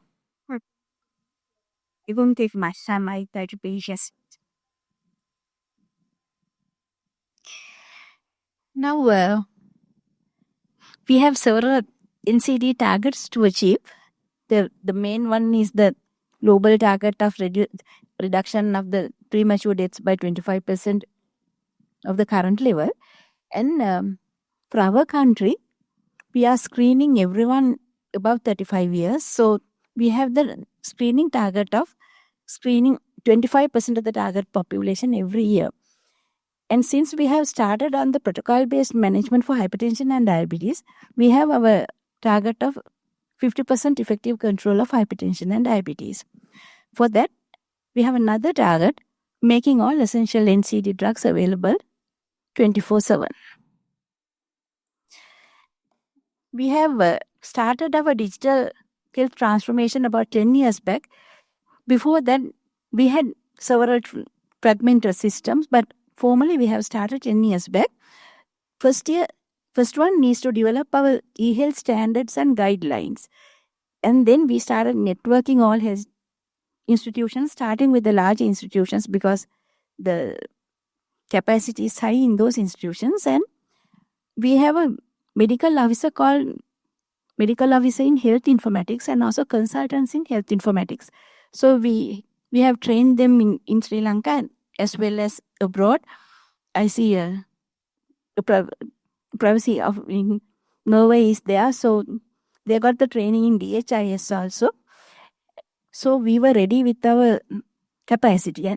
And then when we look at the fragmented systems and try to link them, the main problem was they use different institution numbering systems. So it's not possible to identify the institution. So we introduced a health numbering system that has to be used by all institutions in a unique way. And then we have developed our personal health number, which is not the identification number. It is mainly based on the health institution number. And it was tested and found to be effective. And then we have identified different digital systems already there and also the ones we have planned for the future. And we have developed our digital health blueprint. So now in the future, nothing can be done, beyond that blueprint. Otherwise, so many ideas come and so many people try the same thing in different ways. It's a lot of wasting of money and resources. So now we work according to a digital health blueprint. And we got some funding from global funds. So now we are incorporating different systems into one digital platform. So we'll have one digital transformation. Now, for example, I like to take the diabetes compass work and show what we are planning to do. We have the screening app, which is MRS based, and it is used in the community level. When a patient is screened there, they are transferred to a healthy lifestyle center app, which is also MRS based, but carry out more investigations and do the diagnosis. Once diagnosed, we have the clinical lab, which actually registers the patients, treat them, and follow up them. We mix all these three applications into the DHIS2 dashboard, so we can see the results, control rates, missed visits, titration rates, and all. So we can make decisions about each institutions as well as a country.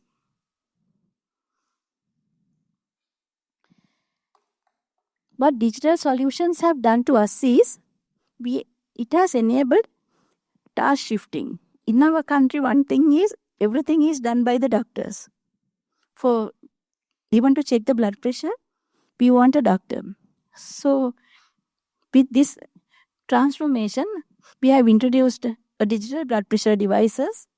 So the public health midwives or nurses, they can go to the community and do many tasks.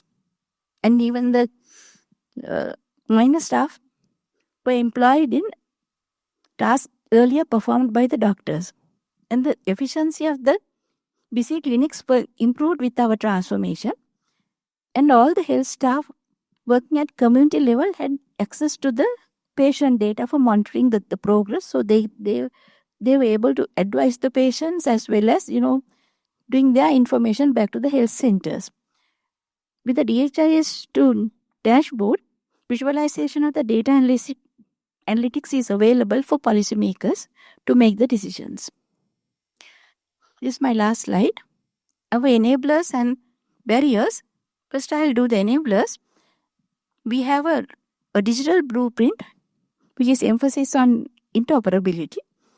And also, all the ministry organizations and other partners, government and non-government partners work together now around the blueprint. And we have already developed infrastructure for digital. We have a personal health number, blueprint, then institution, the government servers are available, and there is strong support.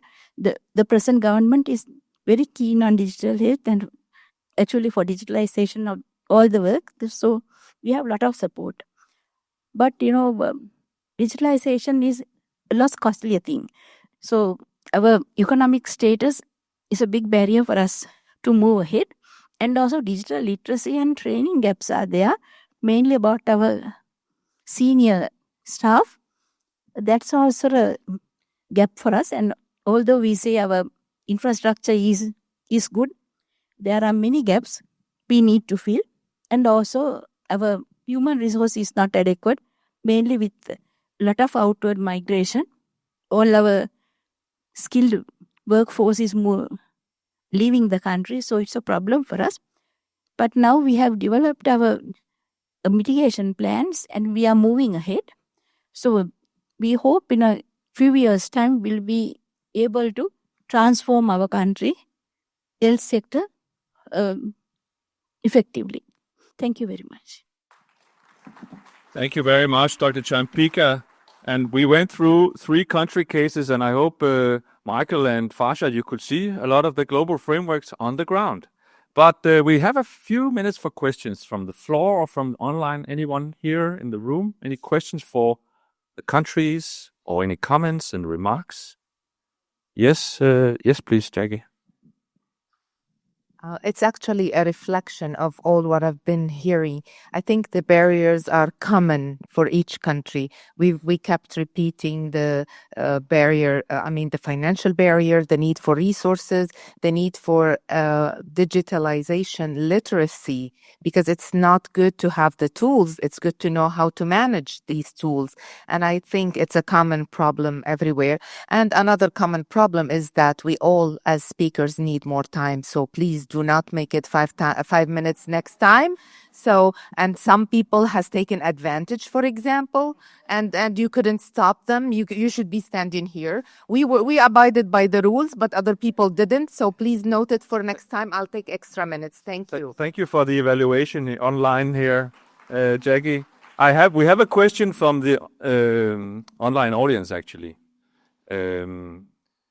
How can we ensure that digital health models are cost-effective and can promote and support universal health coverage? I think that's a very interesting question. If we read the Zero Draft Declaration that we saw last week, the UHC is right there. And since the third high-level meeting, we've had 2 high-level meetings on UHC alone, talking a lot about the need for NCD integration. But how can digital solutions help with that? And I think we should hear from the countries. 1 minute response to that, each of you. We start with you, Elizabeth. Digital health solutions and UHC. Quite interesting. As a country, we are focused on universal health coverage, such that all people should receive all the services that they need without suffering any financial hardship. And so that is why as a country in Kenya, we are coming up with these digital solutions to enhance what we term as end-to-end solutions, so that when a patient gets to a facility, is able to, his details is captured. First of all, he has to be registered under the social health, by the social health authority to have a unique number. And then his file, they say the patient record file, he should be able to move with it so that he gets is able to access services faster, reliable, and quality services. There's the data sharing with the healthcare providers. And if the patients are not able to access the quality services, then we are denying them that access. And so we believe that digital solution has a role, yes, to play in that by enhancing the quality and the services across the spectrum. Quality services standardization. Uvuguyo in Tanzania, digital health solutions and universal health coverage. 1 minute reflection. Okay, I will just stipulate. One, with a teleconsultation, I think it is easier. Somebody goes to primary healthcare level, and then he can discuss a patient and intervene across the whole level of care. So one, it will reduce opportunity costs to the clients, but minimize the other costs along the spectrum. Two, you don't repeat doing investigation. At the moment, when you do investigation at facility X, you have either to carry your report, or you have to do it again in other facilities. So once you have a digital health, you are doing investigation in facility X, it will be easier to be read or attended. So that is very much the same perspective that Dr. Elizabeth about standardization. And finally, in Sri Lanka, Dr. Sampika, universal health coverage and digital health solutions. Yes, sir. My answers are also in the same line. Yes. But I see is in our country, we refer patients to different levels, and patients also go to different levels without, they can go to any level at any time. Then that institution information is the only one available for that patient. But when we digitalize and have a personal health record, they can withdraw information from all the institutions, so holistic care could be provided to all the patients. That is important. Thank you very much. A round of applause to the panel. We started at the global level, and please take your seats. We started at the global level, and we've heard from a person with lived experience in 3 countries. We will now go back to the global level, and Peter, you will introduce the final speaker. I just want to say here that once we are through in 20 minutes from now, we have a small serving outside. Please stay for a networking and a small bite outside. Thank you very much, and over to you, Peter. Ben, thank you very much. I think you have stolen my notes. Yeah, here they are. I must say I'm fascinated. I promised you this will be the coolest event we attend, and we had 3 presentations from 3 different countries addressing the same issue, having different approaches, having similar difficulties, but having different ways to find a solution. And I think this, for me, in the moment, is a very cool, I apologize for saying it again, take-home message. I'm very confident that any problem in implementing digitalization in NCD somewhere in the world is solved. What is needed is to bring the people together to discuss this, to share experience. And this is exactly what we are doing here. So thank you very much for all the presentation, for all your experience, and for sharing these ideas, because this is moving us forward. And as I have my notes now, it's a great honor to go to the reflection and closing remarks. And I will not do the closing remarks myself. I will ask Dr. Derek Munine. I hope I pronounced it correctly. And he will reflect on the 2 panels we just had, and to give us his impression how the planning, the implementation, the build-up, the scalability, the evaluation, and the financing of digital solution was presented, was his ideas on it. And later on, we will have Ms. Sanne Frostheld to close up the whole meeting. But let's go to Derek first. I think you can use this mic, and you might switch it on. So Derek, the floor is yours. the mic is on. Can you hear me? Yes. Yes. I'm supposed to be the head of digital health and partnerships, so I should definitely know how to use the mic. Thank you so much, Peter. Thank you so much, colleagues. Just to thank the organizers for this meeting for inviting us. We're actually in official standing, right, with the International Federation of Diabetes. And we just accepted the World Diabetes Foundation into the Global Initiative on Digital Health. And so we're so thankful that we're having this particular partnership and looking forward to working together. Thank you very much for this. Absolutely. I just recognize my colleague, Dr.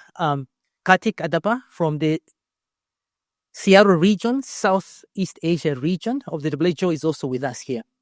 I just want to thank the two panels that really gave us, a very formidable conversation on the two thematic areas. Thematic area number one, as the panel was introduced to us, it was really based on the foundations, the factors of success. We had quite a number of buzzwords there. Time to move from promise to practice, resilience, minimizing of fragmentation. And then panel two introduced us to what actually digital health in practice looks like. So we're thankful to the member states. And by the way, our Director General, Dr. Tedros, always emphasizes that we have to put countries first in whatever we do, and by extension, put people first in countries. So congratulations for making such a very formidable discussion. Colleagues, I'll be amiss to not reflect to the importance of this World Health Assembly before I go into contextualizing these particular topics. A number of you might be familiar that this is year number 5 of the Global Strategy on Digital Health. The Global Strategy on Digital Health will be presented on Wednesday. And so we're thankful to be at this cool event because it's the first time that we, during WHA, are making this announcement of what will be expected on Wednesday.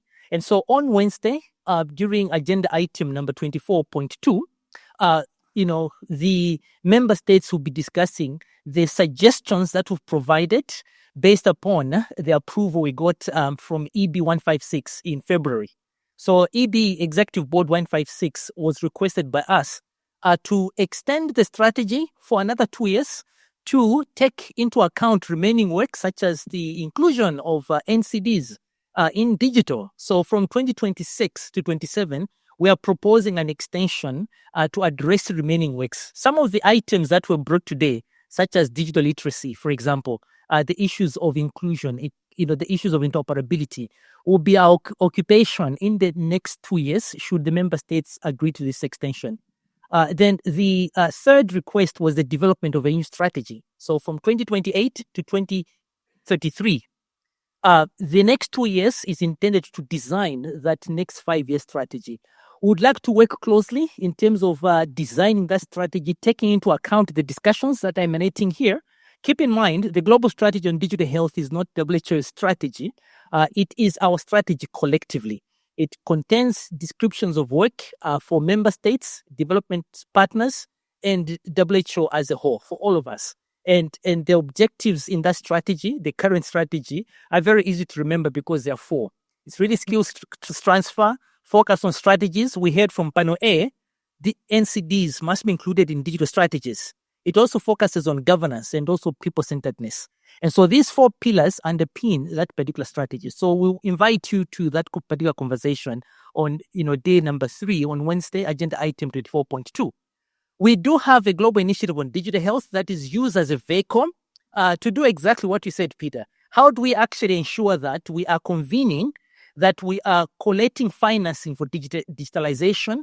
How do we ensure that we reduce fragmentation? And like our colleague from Oslo mentioned, how do we ensure that we're actually building on digital public infrastructure that promises scale using open solutions?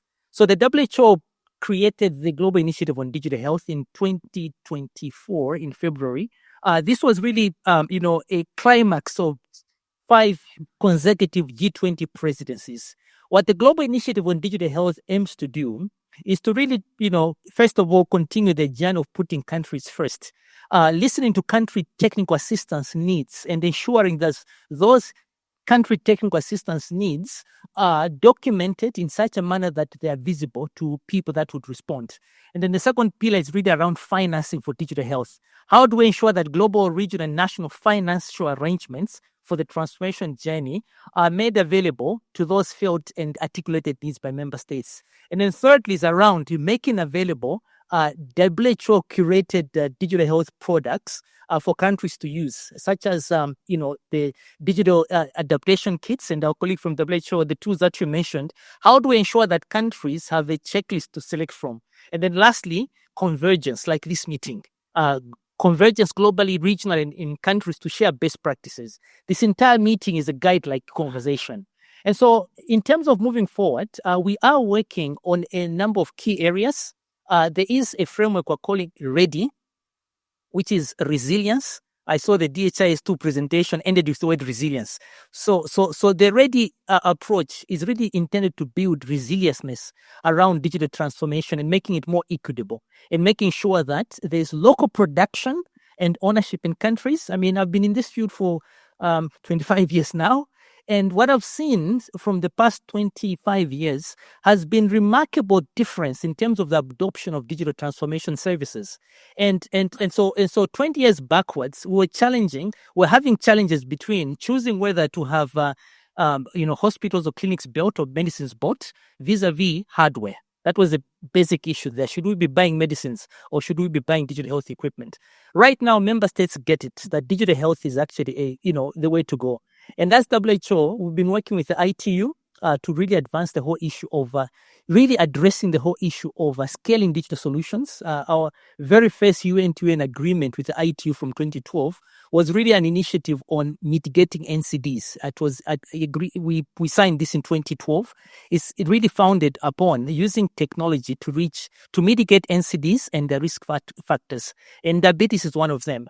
And so let me just end on a personal note. As somebody mentioned, I do have people I take care of that have diabetes, my own family, my own father. And I've seen the power of using digital health solutions. And if rightly adopted, those solutions can actually save lives. Yeah. In a booklet that will be published, I have a book chapter I've contributed, Principles of Medicine. There's a chapter there where I photographed my own father using a mobile phone, looking at his medical records on a mobile device. And so if we are able to ensure that we are transforming the experience of health providers and health seekers using the PPT approach, thinking about people, technology, and also thinking about the processes associated with the inclusion of technology. People, processes, and technology provides for us a firm foundation to scale digital health solutions. Thank you so much for these invitations. See you on Wednesday. And we do look forward to engaging with all of you in the evaluation of the current strategy, finishing the remaining work. Let's include the NCDs and their transformation. Thank you so much. This is an example of a passionate reflection. And I must say, I'm very thankful to the climax of WHO in 24 for building the global initiative of digital health. So thank you very much for this passion. And as you say, it's only 4. It's easy.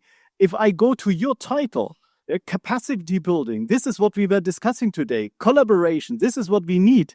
Digital health, this is what the topic is today. And innovation, and this is the scalable roadmap to implement it. Before we go to Ms. Sanne Frost-Held from the World Diabetes Foundation, I would like to thank all of you for coming. I would like to thank all the attendees online for all the questions you have sent in, all the postings you already have made about this event. So thank you very much for attending online. Thank you very much for attending here in the room. I thank you for your enthusiasm and your energy in thinking about digital health. Let's share the ideas further, because we will find the solution for some of the barriers and the problem in some areas worldwide. But we have to discuss, we have to share our ideas, and then we finally will scale up this digital health transformation. And we have heard about very good examples today. Thank you very much for your passion. Thank you for your action. And this is a moment to go have the final word to Ms. Sanne Frost-Held from WDF. Sanne, the word is yours.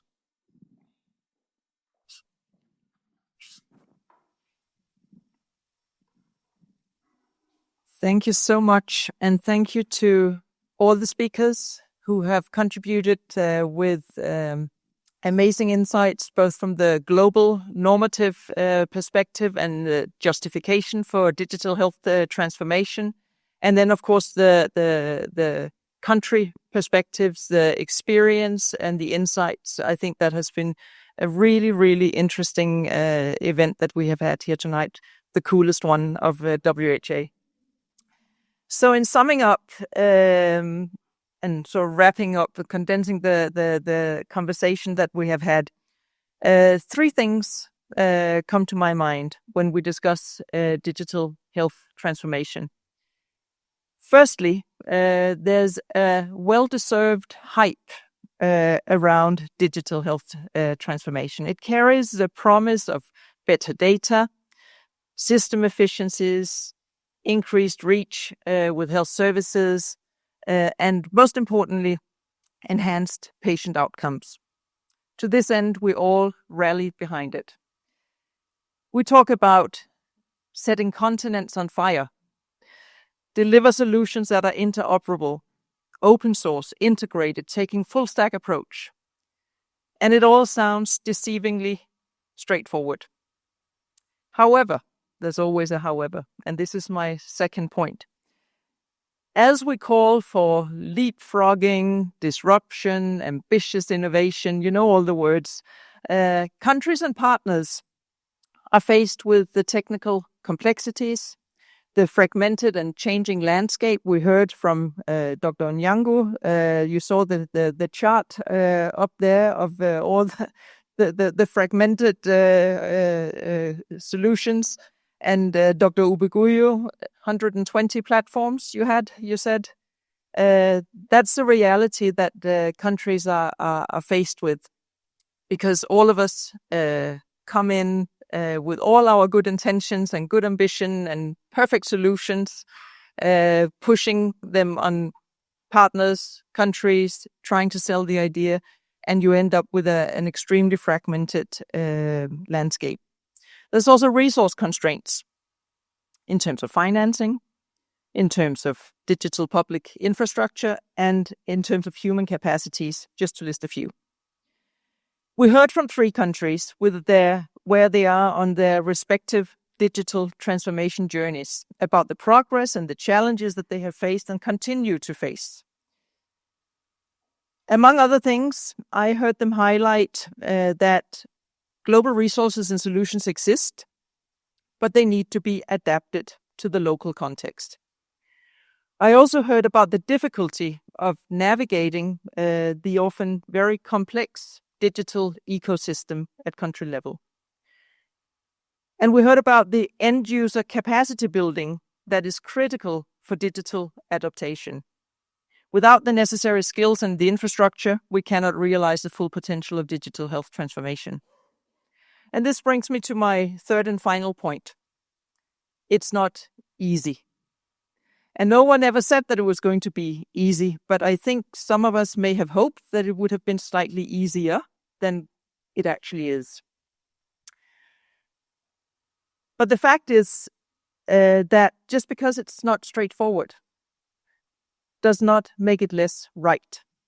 Digital health transformation must and will happen. It holds so much promise, it has to. And to make it happen as partners in all shapes and forms, in my view, we need to commit to coordination and sharing. For joined up action to happen, the right hand must know what the left hand is planning, doing, learning as we go along. We need to commit to country ownership and leadership. We heard from Sri Lanka about the digital health blueprint. That has to be the entry point, and strong and visible governance is needed. We also need to commit to respecting a country's digital readiness and maturity level. There is no one-size-fits-all. And finally, disease silos create data silos. Our strive as a community for integrated, people-centered health system should carry through to the digital space, digital health space. And as a global community, we need to help break down these silos instead of creating and sustaining these silos. Ultimately, my key message, digital transformation must enable better health outcomes for the individual human being. With that, allow me to round off. Peter, you said some of it already. Thanking, of course, a warm thank you to all the speakers. Thank you for taking time to be here and sharing important insights, both from global and country level. And of course, to Nupur for the passionate contribution from people with lived experience perspective. I also wish to thank IDF, not least you, Peter, for partnering with World Diabetes Foundation on this important event. I look forward to, and we look forward to, much more continued strong collaboration for our joint course on diabetes. And of course, my team, Jackie Ogutu and Bent Lautrup, for putting this important event together along with the IDF team. Thank you so much. And then last but not least, all of you who have come tonight in being here with us in person, and all of you online for having listened in to this. I hope you have found it very fascinating, interesting. You've taken away some lessons from this event. And basically then, on behalf of IDF and the World Diabetes Foundation, thank you for coming.